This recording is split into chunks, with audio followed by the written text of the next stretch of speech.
Hey there. This is going to be a review for our Castles and Crusades campaign, session 70.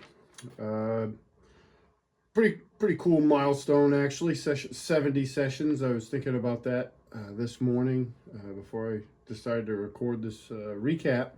70 sessions. It's we're just over 3 years of campaign play. We're doing really for my group. That's really good. To put things in perspective, we've been playing this game for 3 years, and we haven't canceled a session in 3 years, the entire campaign. There's been 1 month where we didn't play, and that was the same month that we were doing our annual gaming weekend.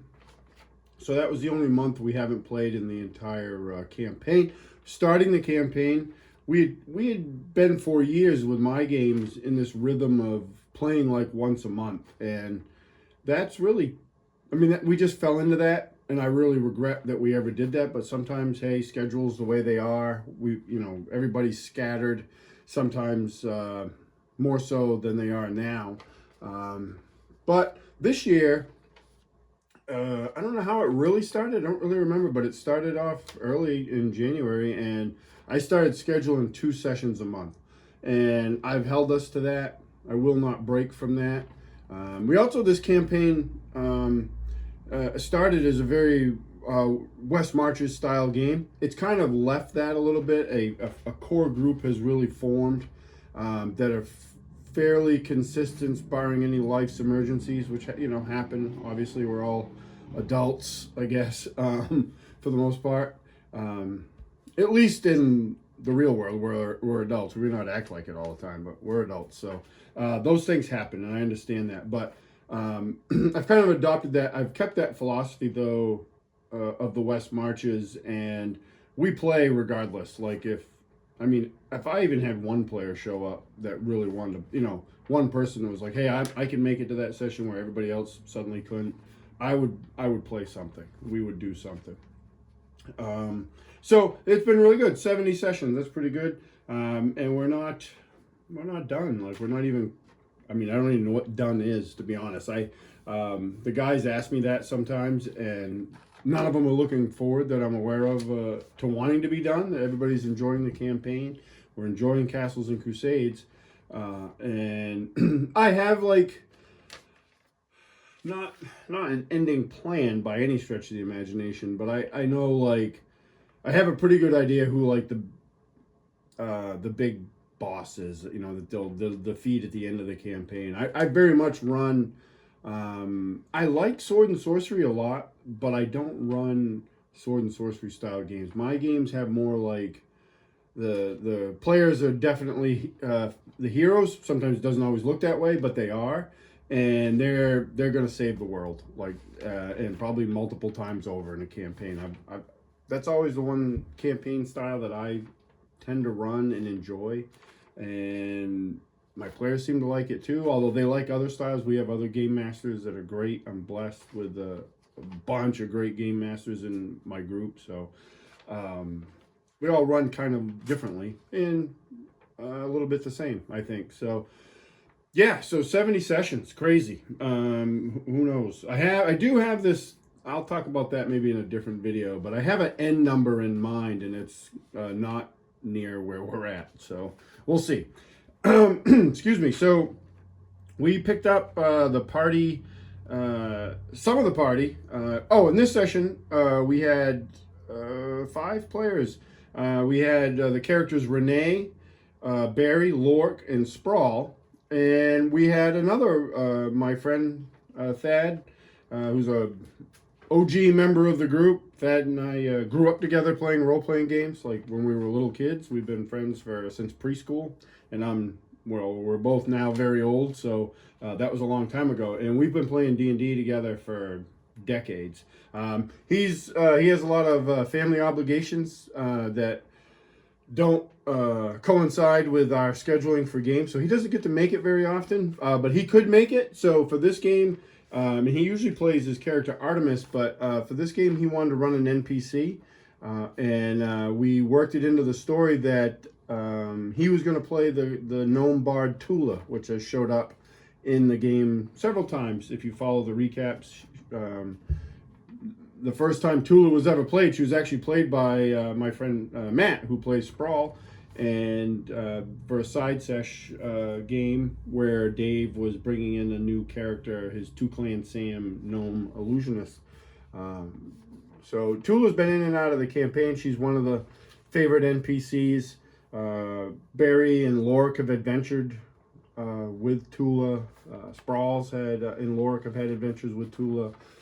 So she's very popular in the campaign. So I worked it out story-wise where she was going to be present, and we'll get to that in a minute. But yeah, so Thad was going to play her, which was great. So some of the characters are at the Hammered Gauntlet or returning to the Hammered Gauntlet. That's Lorik, Renee, Sprawl, and the NPC Bothild is still with them. They're in the city of Dornval, which is the largest city, not the largest city of the setting, but of their region that they're in, the largest city. And they've been here before. Barry is off on his own at the moment. He wants to buy new clothes, and we kind of handle that off screen. But there's actually an in-game reason for him wanting to do that. It's not just a fashion show. Is Barry, the character of Barry, is actually a wanted man in Dornval, and he has a history here. Not really his fault what happened with his former mentor. His former mentor wasn't a nice person, but he kind of got set up to take the fall, and because he was not an accomplice, but he, obviously he was connected to his former mentor, and that person is also wanted in Dornval. So at one point, Barry was actually arrested. He was incarcerated in Dornval and eventually escaped. So he is a wanted person. So he doesn't want to flaunt who he is. He even went so far as memorizing different spells because arcane magic is outlawed in Dornval, in part because of his mentor. He needs to keep a low profile. So he goes and he buys some really fancy clothes to wear, and he wants to look more like a merchant than the typical wizard. So he buys some clothes. Eventually, he does return to the Hammered Gauntlet, the inn where they're staying, and while they're there, they run into their old friend Tula, and she explains that earlier in the summer, a group of adventurers known as the Relic Hunters came to Arden. They wanted to actually speak to Cyan McMurrow, Barry's mentor. And at this time, the party they were away. They were to the north, so they weren't around for this. And the Relic Hunters are, as their name implies, they look for, they're a venturing party that kind of specializes in looking for, magical items, artifacts, stuff like that. They plunder and plunge a lot of tombs, and there's plenty of those in this region. So through their time in Arden, the Relic Hunters meet Tula, and Tula ends up being invited into their party. So she's a part of this group called the Relic Hunters.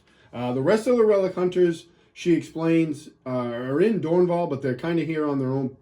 They each have like their personal businesses, so they're not actual businesses, but like things of interest that they're off doing. And then once they get those done, they're going to head off to a tomb to the east of the city.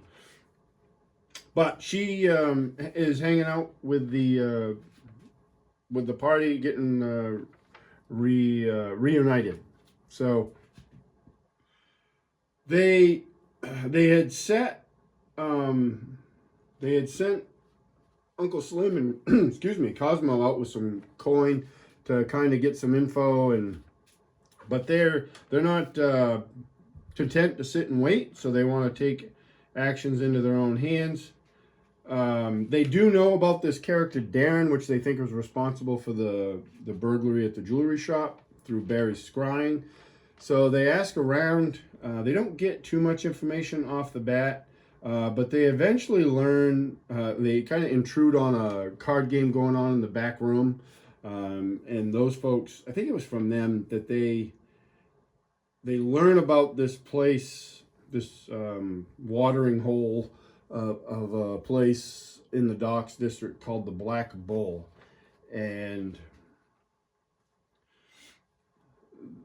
they're told to check that place out. Maybe they would have some information about this Darren, as they know his name, because when Barry is scrying, he heard the guy his name mentioned by somebody else that was kind of off screen, like that they were playing cards, and from the background noise, it was earlier, much earlier in the day than it is now.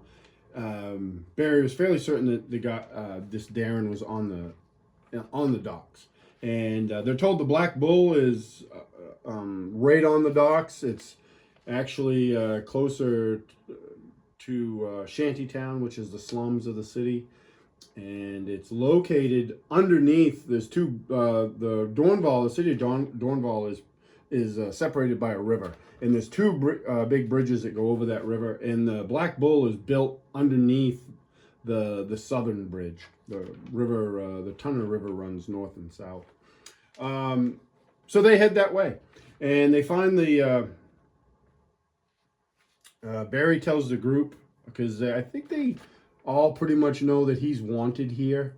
I think it would have been news to Renee, but Steve's previous character Ronan definitely knew that.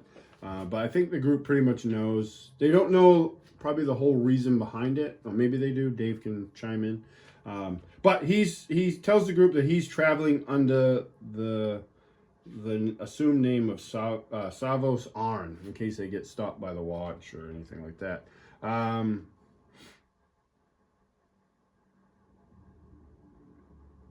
They see, I'm looking through my notes here. They go to the Black Bull.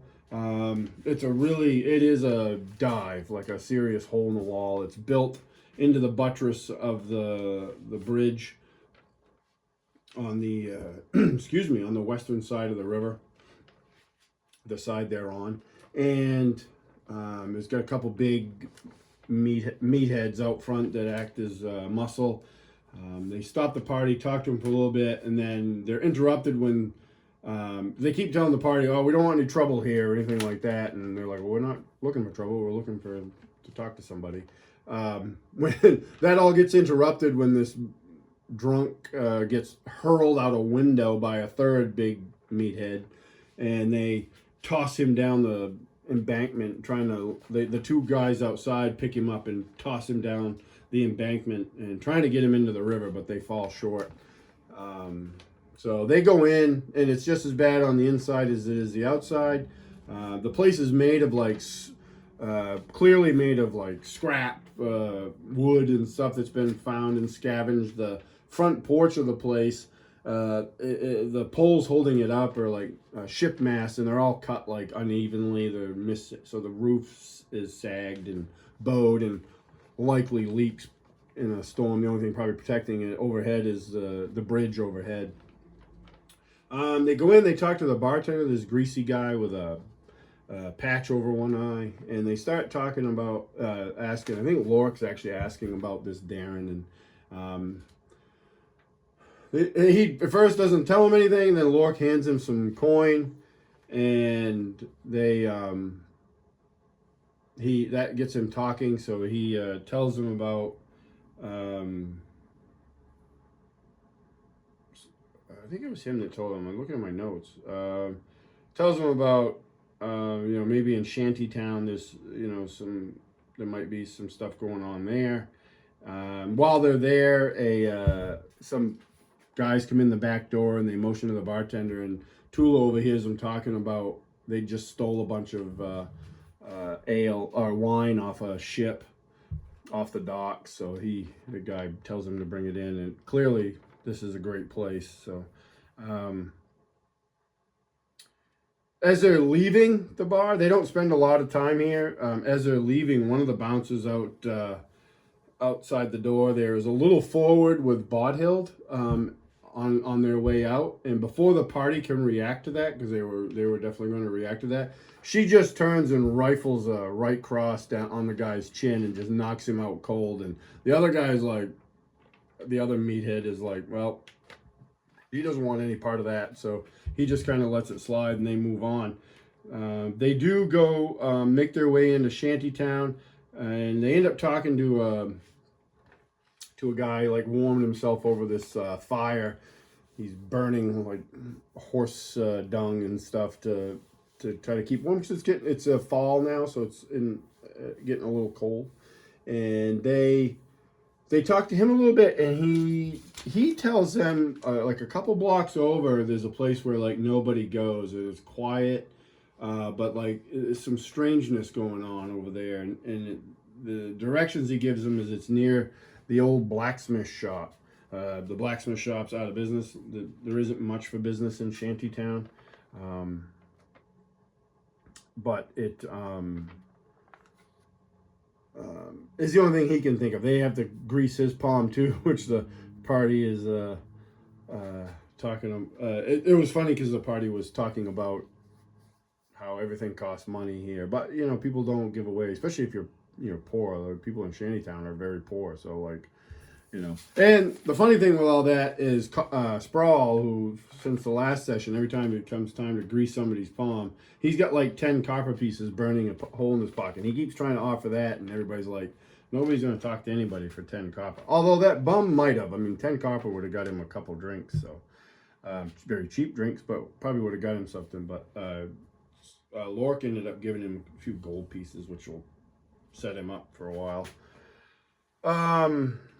So it's getting late, but they head off to this area of the near the old blacksmith shop. So what you'll see is that's depicted on this board here. So basically they come in, and one of the things they realize when they come into this place is it's very, very quiet. And they're coming into from this way over here towards this way. And when they get into this little alley here, they are attacked by a horde of spiders. So we have these spider swarm miniatures. They're old WizKids miniatures. And then these, I got a bag full of these from our Halloween store for nothing. So they get attacked by a bunch of these. And they're not super dangerous. I mean, the party, I think, took a few hits, some bites. They're dangerous to some, though, because Barry is at a weakened state with his loss of his familiar. So he does get hit. He takes some constitution damage from poison. And they're making their way through these pretty well, though.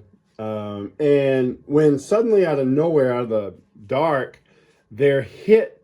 Barry is hit by this barbed javelin. And they figure he can determine that it comes from the left, although he can't see who threw it.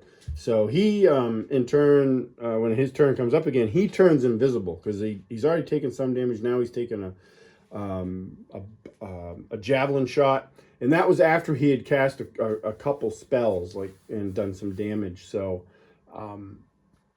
he's like, this isn't good. So he takes it and he moves like under this building here. Fortunately for him, he was invisible because when he moves under this building here, he sees a figure at the corner of the building, and I don't know if I'll be able to get this on camera, but it's this guy here. And he is an odd-looking person. He's humanoid in shape, but in build, but he has like these layered garments on that are like webbing hanging off of him, and his arms and legs are covered in what looks like spider webbing. And they're trying to get a view of this assailant, and I think he ended up throwing another javelin, not at Barry because he can't see him. He threw one at, I don't know, I think it was Lorik or maybe Renee, who are now up front fighting here, and probably didn't hit him that I can recall. He might have. I don't remember. But Sprawl launches with his slingstone. He's got a continual light cast on a stone, and he launches that like a flare up through here because they think, oh, maybe it came from up here because they have no idea where it come from. Barry hasn't had a chance to say, hey, there's a guy over there. Plus, he doesn't want to probably reveal himself just yet. So that flies up here, and it gets caught. This building here, whoop, you can't see. This one here, this is where they launch it up to because they're thinking maybe the guy's up this way or whoever their attacker is. This ruin is filled with spiderwebs, so it gets hung up in there and it's just dangling away. But that gives Barry a much better view as that light passes through of this guy. And I think he ends up either moving away or the guy actually takes off. That's what happens. He throws another javelin and then runs around the corner of the building, moves off. They lose sight of him. Barry loses sight of him. They finish off the minions here.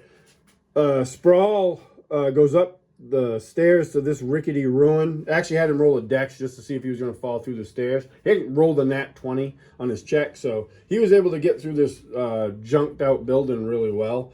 And he came over on this side. There's like a planks laid down that lead over to this, and this is the old blacksmith shop here. He moves across there to see what's in there, and Lork had already come over after they'd cleared out all the swarms and spiders. He came over and he can't find a track of this guy anyway, but they know the guy's here. Barry's told them, the party, about him, and they are looking for him now. And Sprawl goes in here. He's kind of on his own. He's ahead of everybody else, and their attacker, he's up in the corner of the rafters, just like sitting there like a spider, and his Sprawl's warhammer gives off some light, and he lights it up and lights up the room, the shop, the ruined shop, and he sees this thing up in the corner. It doesn't surprise him. It attacks him, doesn't get a head off. The rest of the party realizes there's some sort of fight, and they'd already moving in this direction. Renee had activated his boots of speed, so he's moving at a good clip, and they can hear Sprawl in here fighting right inside the doorway. So in true Renee fashion, he runs up to the corner of the building right here and like Kool-Aid Man's his way through it. I think I had him roll a strength check, and he killed it. Like, it was a super high number. So I just ruled, yeah, he was what I might have had him roll a strength check. I did roll a percentile dice because this is an old ruined building. So I'm like, there's a possibility this thing could come down on top of him. So I rolled percentile dice, and I said if it came in at 50 and under, the place was going to collapse on everybody inside. So that would have been their assailant, Sprawl, and Renee. But I rolled super high, so that didn't happen. So Renee gets his Kool-Aid Man moment. He just bursts through there, and the thing turns to confront him as well. And what it does is it pulls from its waist. It's got this sash around its waist. It pulls and it throws this net at Renee, and it wraps around him like a spider web and sticks to him. So he's kind of stuck in that, and he's going to make some strength checks to get out. So meanwhile, Sprawl's still fighting with the thing, and I think they're joined by Lork pretty quickly. I'd have to check. I'm looking through my notes. Yeah, Lork gets up there to help. It backs up a little bit to get some space, but Lork comes in and is able to finish it off with a little bit of a battle. Excuse me. So at this point, they start looking around to see if there's more of these people things. So the way I described it before it died is its features were largely concealed. It has dusky gray skin, and its lower jaw is human, but its mouth is just filled with razor like needle sharp teeth, like just a mouthful of them. But the upper part of its head is insect-like, and it has these black mandibles that came out around from the sides of its jaw, and some that came up from the back of its like neck area, and it has insect eyes, yellowish insect eyes. But when it dies, it refers back to the human form, and Barry recognizes this Darren that he saw through his scrying spell, and so they realize they found Darren, but they need to find. They're looking for the gems from the jeweler's shop that got broken into. So they start looking around. That leads them into this building here. This building was described as the first floor was intact, but the upper floor had collapsed. So it was basically a one-story building. So they go in.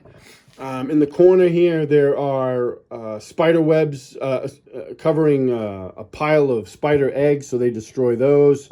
They find a couple beds.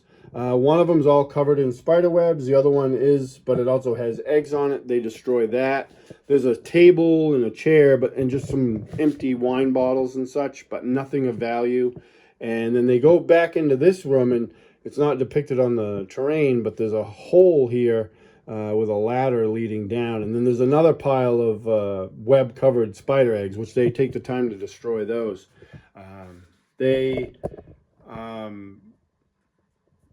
They drop down into the basement below, like Renee does right away without really, much planning. It just drops down. Nothing happens to him, but they get down there and they find the basement. And the basement is filled with webs, and hanging from the ceiling are all these wrapped up humanoid forms, and there's about a half dozen of them. So they start cutting those down, and Sprawl's opening them up to check them out. And they're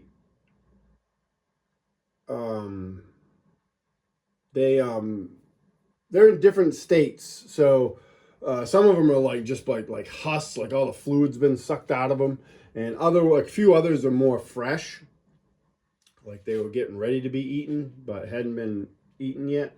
One other thing that reminded me of is they don't find I guess we're getting to it. They don't find any of the jewels here. The dead guy had like 140 gold on him, but he would have had much more money had he pawned the gems and stuff that he'd stolen from the jeweler shop. So they're like, he did something with them. And it actually gets to the point where before they leave, Sprawl, he tries to cast Speak with Dead on him, and that actually fails. There's some rolls involved, and he failed the rolls, so he's unable to cast Speak with Dead. The other thing is, Sprawl actually, he's like, well, one last check. He actually cuts open the guy to see if he swallowed the items, which he had not. So they've kind of exhausted all their leads here, and they return to the Hammered Gauntlet. A little frustrated probably because they hadn't found what they came for. At the Hammered Gauntlet, they end up. I think actually. Let me look at my notes. Yes.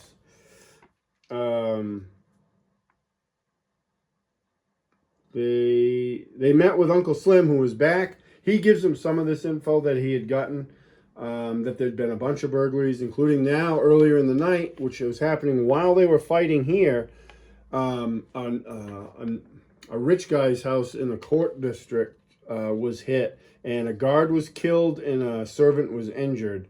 So that's caused quite a stir. The watch is going to be very active, he says, because this guy's landed in the mayor's office already. But it gives them the clue that there's more going on than just this guy, because they were fighting with this guy while that was happening. So there's more of them in the city. They're able to figure that out.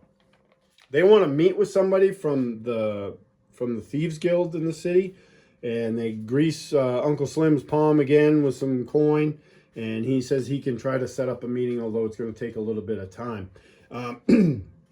They also, so the next day hits, they rest for the night, nothing happens, and Tula hits the streets, and she learns that some of the other burglaries that have been going on in the city, there has been evidence of spiders, like there's been webbing found and stuff.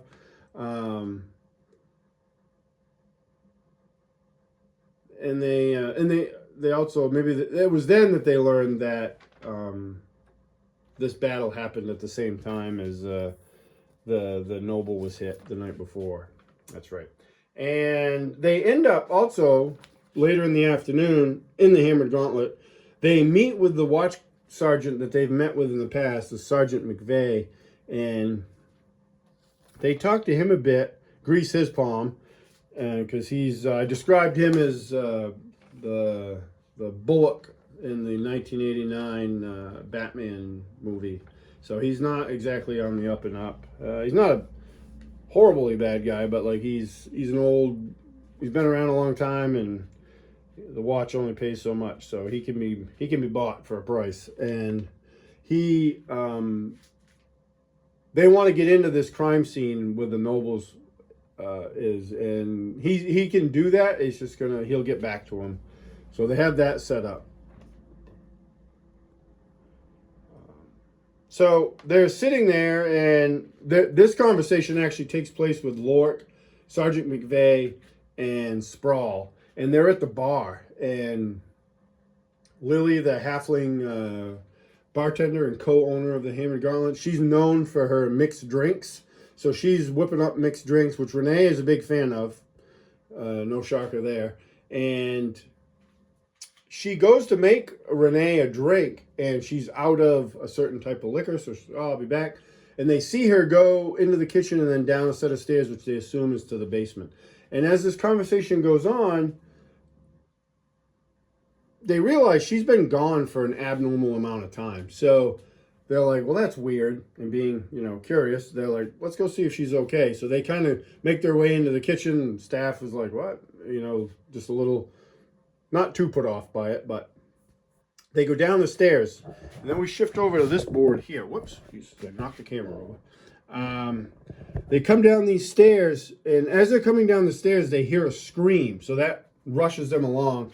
They make their way through this basement, and they come in here, and they find Lily faced off with two huge spiders that have come up through the floor grate. So they don't waste any time. They rush in to help her. She gets bit and goes down, and having fought spiders before, I think they safely assume she was affected by the poison. But they come in, they save her, and make quick work of it. They Lork, who has dealt with spider venom and poisons in the past, he uses his ranger ability to neutralize poison, and he whips up some herbs and stuff that he keeps on his person, and he makes it. And when he makes his roll, he does so well, he actually does neutralize it. Excuse me. And she comes around, and while this is going on, her friend and co-owner of the Hammered Gauntlet is Bronwyn. She comes down, who's a human woman. She comes down, and she's like, what's going on? She sees the spiders, and she rushes to Lily's side, and they explain what happened, what they saw. So Lily comes around, and she's like kind of confused, but they tell her that she was poisoned, and she's like, oh. And then she makes this glance into this area here, but while she's doing that, Lork is like, but we took care of it, you're all set. And then she looks kind of relieved and doesn't, and looks away from that area. And that kind of was the party members saw that, and they were like, well, that's interesting. During the fight, Barry had turned invisible again. He had turned invisible. So, but Barry had also seen her furtive glance into this area. So he makes his way in here, and he had instructed Lork before Bronwyn showed up that he asked Lork to see if he could collect some of the poison from the spiders, because he can use that in his Iron Cobra that he has to refill. So Lork agreed. So Bronwyn's going to take Lily upstairs, and she asks if the party will help dispose of the spiders just by stuffing them back in. That grate leads down to the sewer. And they agree, and they explain to her what they're going to do, Lork's going to do, and she's fine with that. She actually goes up, and she draws from a hidden on her person this dagger, and she starts like just poking around the spiders a little bit. But it's not, she definitely gives off the air that this is not the first time that she's seen something like this. So that also kind of makes the party a little bit curious and suspicious. But she leaves with Lily, leaving them in the basement. They ultimately, with Barry and the dwarves, they find in this wall here a panel in the stone. It's all stonework down here, and behind the panel is a lever, and they pull the lever, and it opens up one of the floor tiles to reveal a set of stairs. So they, like true adventurers, and they go down, and what they find is this room it's basically a potion laboratory. It's got all the stuff you need to make potions, and on the far wall across from the stairs there is a big cabinet which they get into. It's locked, but Barry uses his knock scroll to open it up, and it is filled with potions of all types, including some healing potions. So there's a little bit of debate here on what to do. Like they I think Barry had an idea, a part, like, you know, you could steal all this stuff, but they could also, maybe she's a resource, you know, what, you know, they're not sure. That the party is curious about if there's anything nefarious here. And I know from talking to my son afterwards, he was really concerned that, because he liked the NPC Lily, and he was really hoping that, like, she wasn't, you know, all of a sudden like this evil person. And they look around, there's no sign of anything like that. Like, it's nothing at all to lead them to believe. So I think they made the leap to that. Well, arcane magic is illegal in Dornval, so maybe she's running, you know, a side business or something. But they're very curious about what she is and what they are, what her and Bronwyn are about. So we kind of ended the session there. They checked out the sewer, and their plan is for the next session is they're going to Lork's going to try to track the spiders and to see where they came from in the sewer. So that's the plan for the next session, which is coming up in another couple weeks. So yeah, that was session 70. A little bit longer video than I want, but it was a good session. I think everybody had fun, so that was good. And we'll see what happens next time. And I appreciate you all watching. Thanks.